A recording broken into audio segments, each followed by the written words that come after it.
The Group Chief Executive Officer of the Nigerian National Petroleum Company Limited, NNPCL, Irukera, yesterday said the removal of fuel subsidy is final, insisting that there's no going back on the policy. With the new directive of NNPCL, Nigerians are beginning to come to terms with the current reality of fuel subsidy removal and the adjustment of pump price of premium motor spirit, now selling between 480 and 570 naira per litre.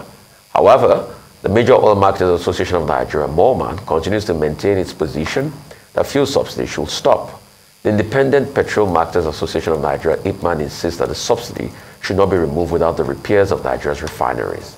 So joining us now on the show from our Abuja studio to discuss the new pump price of petrol and issues relating to fuel subsidy removal in Nigeria is Mike Osatuyi, National Operations Controller of Independent Petroleum Marketers Association of Nigeria, IPMAN, and Babatunde Irukera, Executive Vice Chairman and Chief Executive Officer of Federal Competition and Consumer Protection Commission.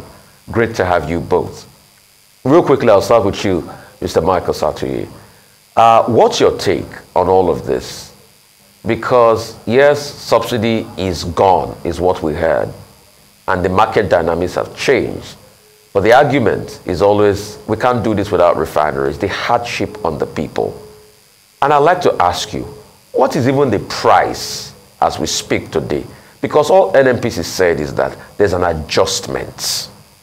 What's the specific exactitude of price or a band is still up in the air as we speak today? Mr. Osatuyi, you answer that first.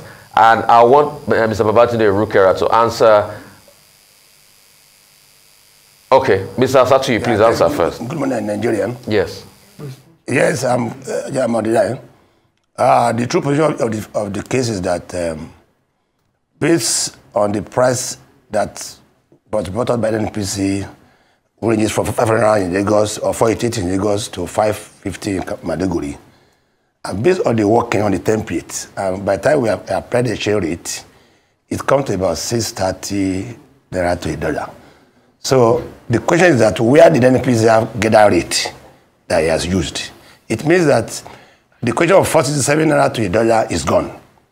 They are now do the template based on between 620 naira to 630. So the question of they have not devalued, I don't know how it comes up, and I don't know where they will get the dollar to finance the imports. So as of now, the subsidy is gone, and we in IPMAN, we are fully in support of the removal of subsidy because we have so many benefits, maybe which I'm going to discuss in the course of this discussion. And I can tell you that the minimum landing cost now is about pump price plus profit is about 490, 500. So it's to Lagos. By the time you now truck it out of Lagos to Maduguri, Bansha, and Ekiti and Co, it's going to go higher. That is why there's a graduated price from point A to point B to point C. Okay, because I asked the same question from the NNPC head yesterday. I asked him for exactitude on the price and the band, but he didn't say anything about that. He said there is no band. That was what we heard. I mean, I'm sure I have my colleagues here too that heard that interview, and you can go play it back. He said there's no band. That's why I'm asking about the price, this price template. The next question I'd like to ask you as a follow-up real quickly will now be about, was there enough stock in the tank farms before the announcement of subsidy is gone? And was it after the announcement your members or people that own the tank farm took position?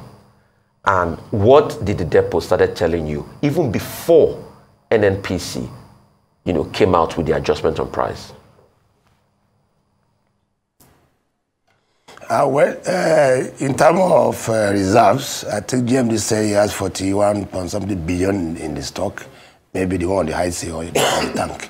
But, however, we have people who have stock in tanks, even my members, tank farm owners, and we have people who doesn't have. So it is not very static that everybody have reserve or stock in the tanks. But before they increase the price, we are buying 410 from tank farm owners. 210, sorry, from tank farm owners. And by the time you add the transport, we get it to you at about 225. That was before they removed the subsidy. Okay. All right, I'll come to Mr.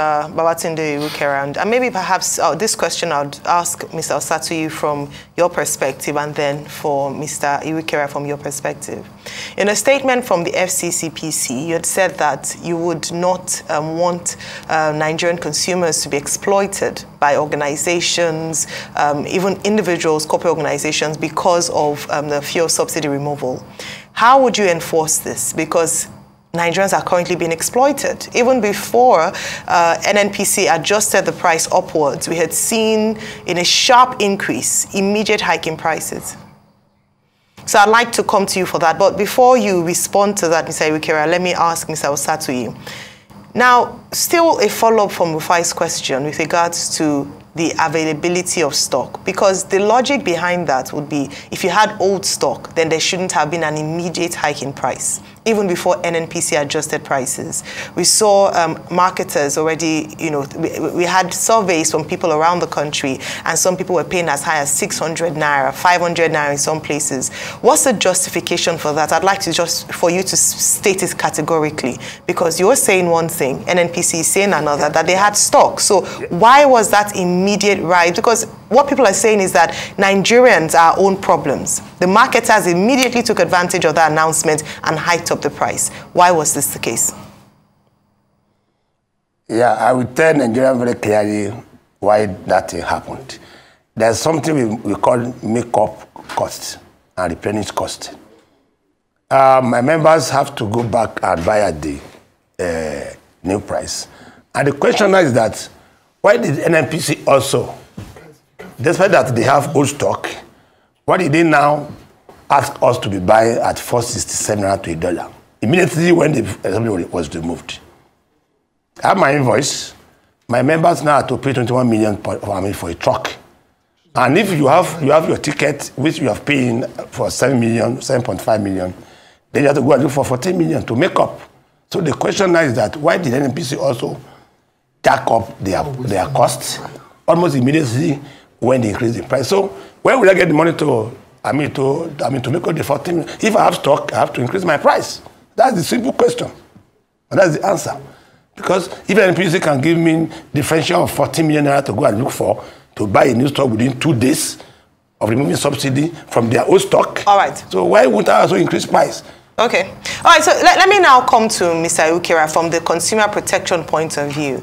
You have released a statement post the subsidy removal announcement, and you're saying that you would, you clamp down on organizations trying to exploit Nigerians. What way would you do it? How would you ensure that Nigerians are protected at this time? Well, thanks for the question. And what we've been doing is some surveillance work. Our role in consumer protection and competition is monitoring the market, ensuring the market is fair, and ensuring that consumers are not mistreated. And so, for instance, if an announcement about a subsidy removal automatically by itself and in itself just increases price, the question is why? And if it is based on the current stock and a balance between that and replacement price, then there's an understanding. But if it is considered an opportunity to extort and essentially increase margins beyond what is reasonable, then we will be concerned. And that's what we've been doing. We've got teams in Lagos, in Abuja, and in other places that are conducting surveillance.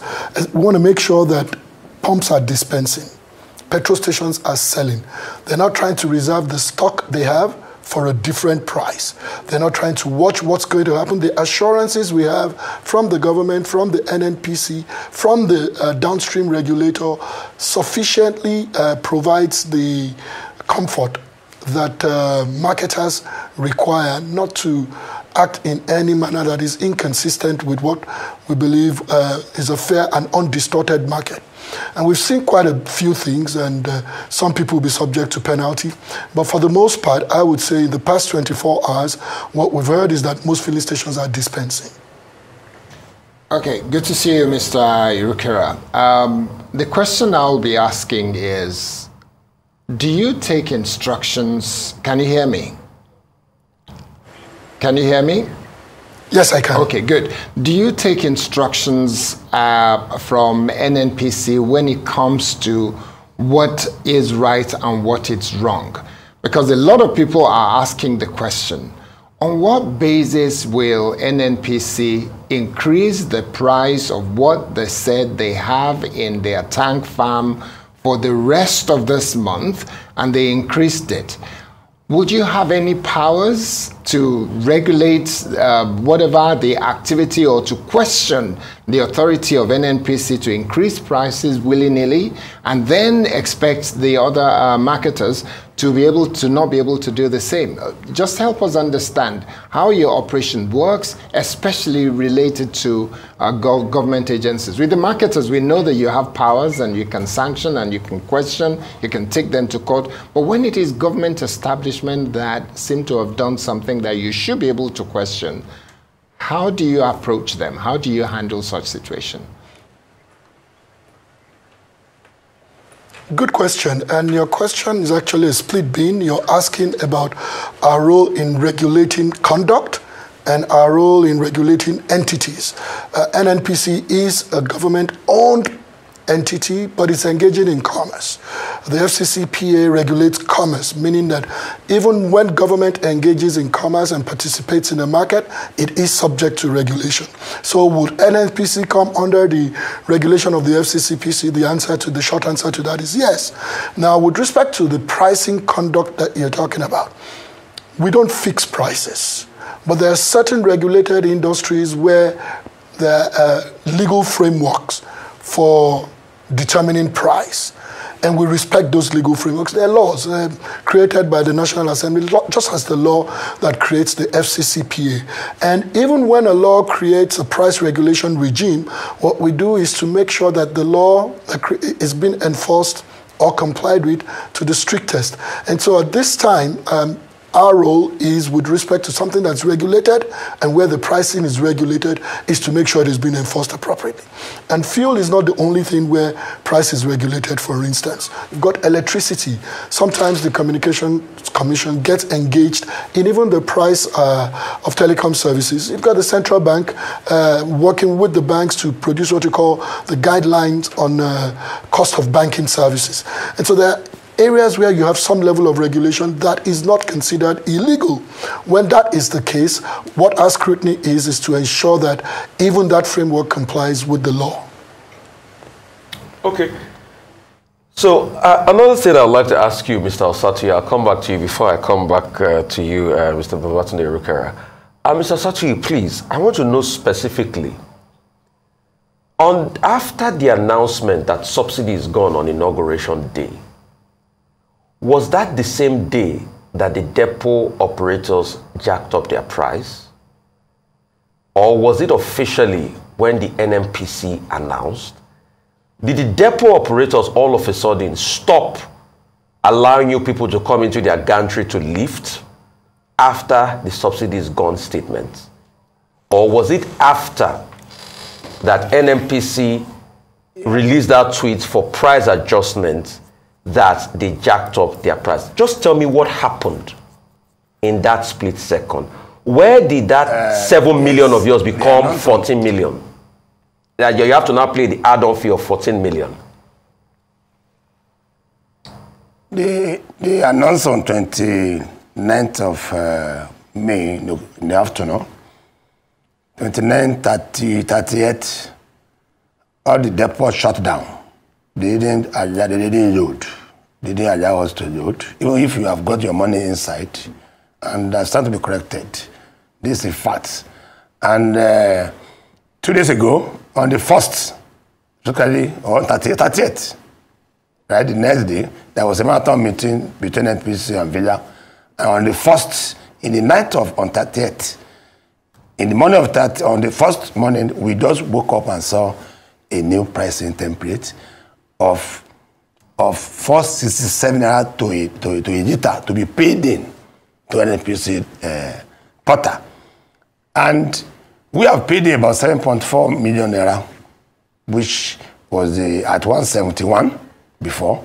And we have to go and look for 14 million to add to the 7 point something to make 21 million. So then the depot owner also, they started loading. based on the new price. I can tell you, one depot in Harper there sold to my member yesterday 488 naira. Okay. Anita, As ex-depot by the time I even add up my transport cost is. And that's the depot Sorry? price? Yes. The depot price was 488? 488. Okay. I'm telling you the cost, I mean not pump price. Yes. We pay 488. Yeah. By the time you add my cost, it's going to over 500. Yes. Okay. So I'm telling you. And that's minus all the money you pay inside the depot. It's going to above 500. So, and that's minus the loading fee you pay at the gantry and other monies you pay in the depot. Yeah. So it's just 488. And the transfer, I'm giving you correct information. Okay. Right? By the time we now added our transport, I'm going to be above 500. Tell me 10 Nigerians clearly today that the 500 now we are seeing in Lagos now is because there are some more stocks. By the time depot now started buying and selling to IFMA members, it may not come for 500. It's going to be above 500 in Lagos. That's the fact. Because we can't buy petrol at 488. I put in my transport, it gets to my station at 505. Okay. And then you ask me to say 500. Okay, I'd like to bring Mr. Babatunde Irukera in. I deliberately asked that question, sir, Dr. Irukera, and good to see you again after a long while. I deliberately asked that question because I know when you check through the history of competition, there's something called the Shaman Act in America, which started all of this, which is always the roots we all go back to as regards competition laws. Look at the role the marketers, the depot owners, Mormon members played after a statement was made by deliberately denying moving of products until they could negotiate a leeway out of it. Is that not a violation of competition rules? That's an excellent question. And I think that conduct, even in those hours, and like you've rightly said, best captures exactly why subsidies are actually something that by their very nature are not supported by the best competitive markets. And so the question that has arisen repeatedly is, at what point do you cut off? I mean, if the products that were in the tanks were supported by government subsidy, why would you stop selling and why wouldn't you keep selling? And that's a fair question. However, in an appropriate and in a fair market, one of the things that happens is that when there's going to be a change in the market, especially when there's a shock to the market or potential price changes, most businesses would have to find a balance between the cost of the inventory that they currently have and the cost of replacement. And it is finding that balance that could be tricky but very important. As a regulator, we absolutely reject the conduct of marketers who immediately, based on an announcement, stopped selling petroleum products or immediately started selling petroleum products at a significantly higher price, especially when they were not in the window of trying to get new inventory. That was wrong. And I firmly believe that it was that conduct that created the run on the market. And because now I understand that things are beginning to ease up, even though people are experiencing some difficulty. And of course, the difficulty associated with the new pricing, which is legitimate and which the government is already addressing from a palliative standpoint. But what created the run, what created what seems to be a sensitivity right now is a knee-jerk reaction by marketers in a very small period of time. And there's nothing that justifies that. There's absolutely nothing that justifies that, because essentially they destabilize the entire community. And that's why we put out the statement we put out saying that, you know, first our concern is there products? Can the products sufficiently address what is the normal consumption pattern?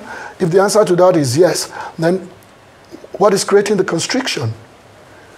Okay, so yes, maybe consumers also immediately responded by wanting to buy more and stockpiling, and anything that changes a regular consumption pattern can distort the market one way or the other. But the consumer's response to, even if it was initially not on account of the conduct of marketers, it perpetrated because of the conduct of marketers. So here we have a problem that we're trying to fix, in part because businesses are, trying to pay fast and lose. All right. Mr. Osatuyi, I'd like to ask you the next question with regards to IPMAN's position on fuel subsidy removal. A number of times you have talked about the fact that it was the way to go. You know, IPMAN has consistently said that fuel subsidy was the way to go. However, your national publicity officer, Mr. Ukadike Chinedu, had responded following the announcement by the president on May 29 that perhaps the president ought to have dialogued with marketers before removing subsidies. They also brought to the fore again the fact that at least refineries should be working before subsidies removed. Now, yesterday, the GCEO of NNPC, Mr. Melekiari, had said that they were working on the refineries. This year, one would be up and running. Next year, another. And in 2025, the third one would also be up and running. How optimistic are you about the refineries working? And in the event that the refineries don't work, what would be the impact on price from the marketers? Yeah, let me create that statement you made about Nkadike.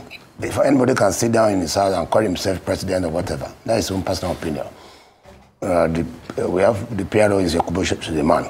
So having said that, IPMAN is in support of deregulation. I've come on here so many times to make our stand known. But that's not to say that we are not in support that refinery must not be repaired, as we have been clear money. And that's not even a condition for to remove subsidy. Because, yeah, initial issue will come, which we started experiencing, but the gain outweighs the demerits. So we are in support, and we are going to cooperate with the government in the removal of subsidy. Because even when I was on air, 2 days ago and yesterday, it was media houses, and I said, look, the queue we have seen will disappear in the evening. Because it did, panic buying. Because people want to stock their vehicles with the old price. And even everywhere now, the queue has eased. And I'm sure, but my question is that if government will use the gain on subsidy efficiently and effectively for masses, I think with time it will ease off. And the regulation doesn't mean that we are going to be buying fuel at 500, 550. No. If the crude price now crude is 76 naira to $1, if the crude price comes to $60 to a barrel, then price will crash, will come down. And at the same time, if you go to 100 naira to $1, unfortunately, the price will go up. But efficiency will set in, there will be competition, there will be fairness. And again, the federal government, through the authority, ministry and downstream, has said that even I, as a person, can import. IPMAN can import now without going to the NPC, having fulfilled and meet up all the conditions for importation, which they have said that the conditions to import kerosene and diesel will also apply to importation of petrol. But my fear again is that the exchange rate has not been determined, but I know it's around 630 to whatever. But won't there be any monopoly again in allocating the forex to some cabal to import the fuel, which will bring back to square one again? Will it be open feed for everybody? If there is going to be open feed, then the ball is already there at the speed of the feed. Our eyes will be on the ball, and we are going to participate in importation. The game has just started now. I'm talking about business, competition, fairness, which will even benefit the consumers. Because the consumers will go to the best place where the meter is okay, which service is okay, and the price is right. So it's good for the country, it's good for the consumers, and it's good for the system. You can market. They say we are consuming 60 million liters per day. It's fake. And eventually, we did something removal now. You will see that the volume will crash to about $40 million per day, or even below. Because we are the one financing the money country. So it will come down. Then the gap, which is several billions per day, will now come to the government cover and to be used for critical infrastructures. All right. Well, so just the second part of that question in terms of if the refineries don't work, implications of that.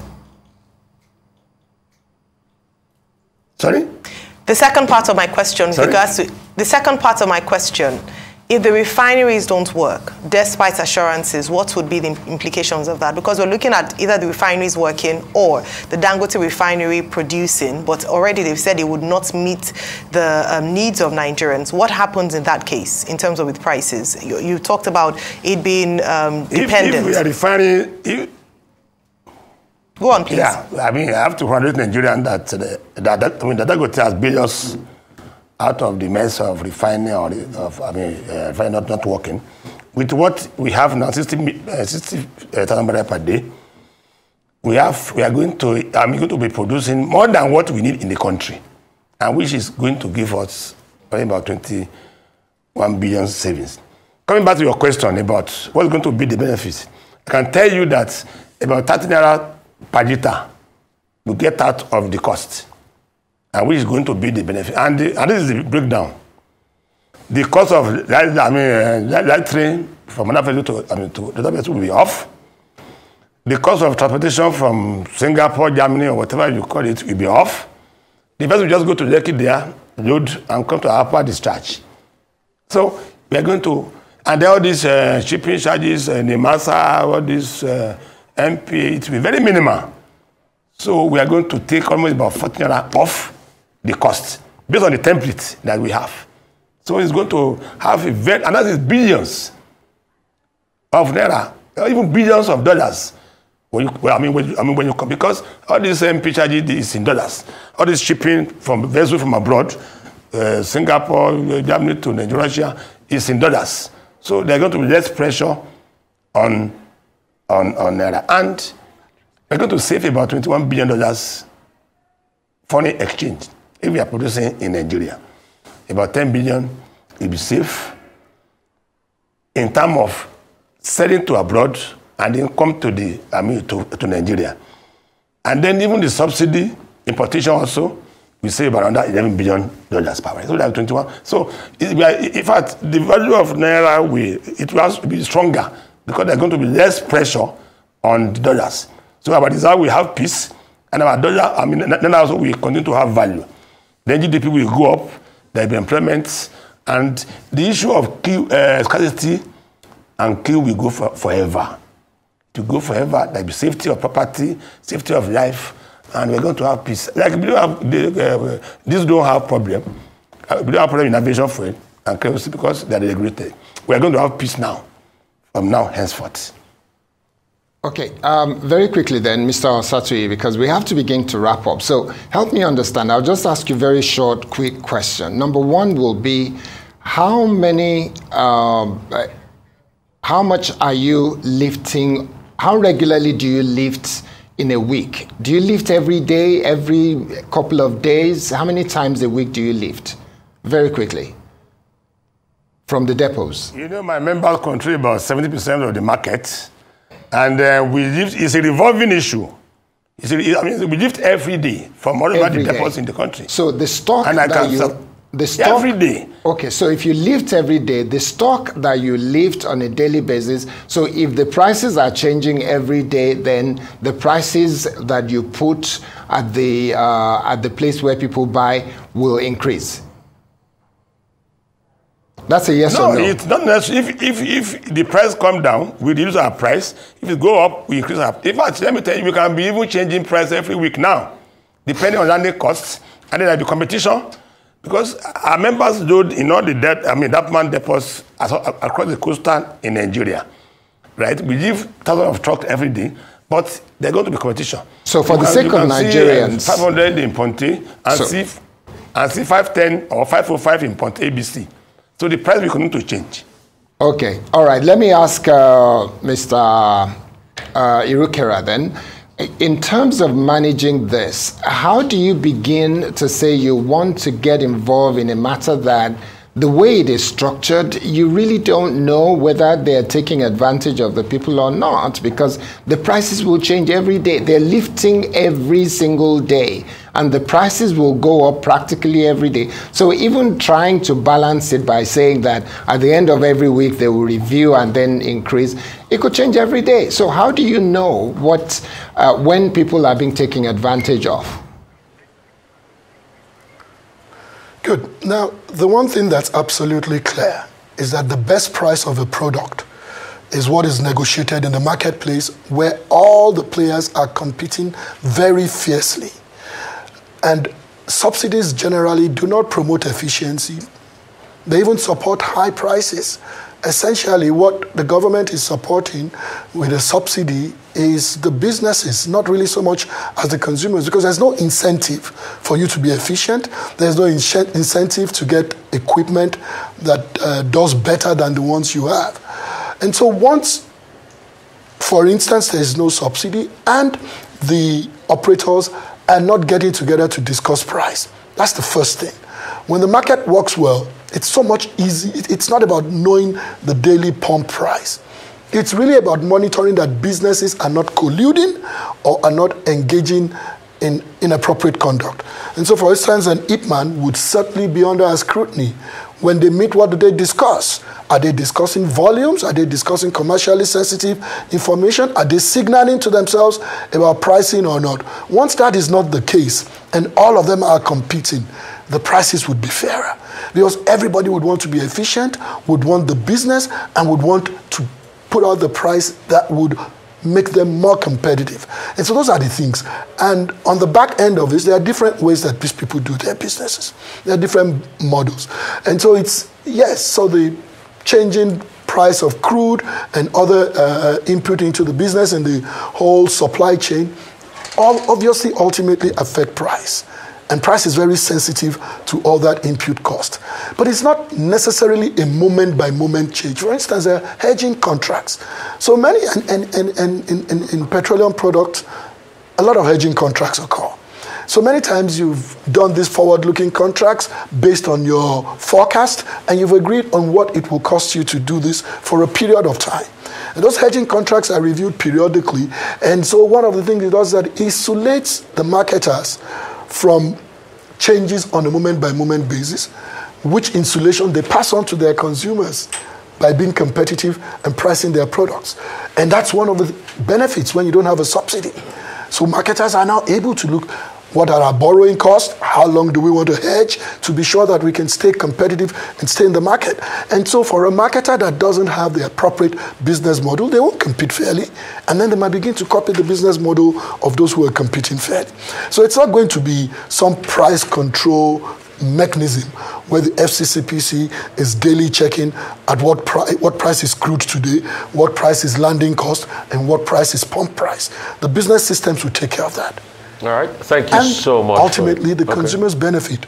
I cannot overemphasize the fact that a competitive market is the best market for consumers.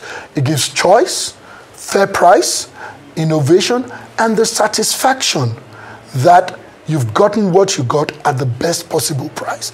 And I know that the initial takeoff of where we are might have its hiccups, but I have absolutely no doubt that with the resource available and the sheer number of people in the downstream market, a fair competitive market would ultimately benefit consumers without question.